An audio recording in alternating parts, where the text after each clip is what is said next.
bismillahir rahmanir rahim barke borom Touba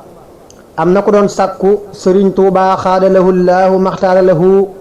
ñaanal ñaar ak juboo ci ab sëy sëriñ bi ne ko téema leen a ñaanal ñu jub doog a juboo yàqu goo gis ci àdduna ñaar ñu juboo te jubuñu moo ko waral zahara alfasaadu fi lbarri walbahri bima kasabat aydi nnaas li yudiqahum baada alladi amilu laallahum yarjiun day def sëriñ bi képp ku wax dana la tontu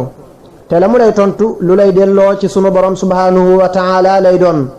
saa su yëkkatee kàddoom seytaane day tiit xam ne li koy lor képp lay wax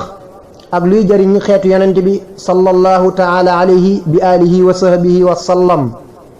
fi mu ne ñu bari li ñu jàpp mooy jàmmi àdduna akuk juboo mi ngi amee ci waxtaan ak naxtaan déedéet jàmm dëgg-dëgg mooy ak jub fi mu ne ñaar ñoo gis ñu ànd te ak jub jiituwul fa ñuy mujje mooy teqalikoo ndax li koy waral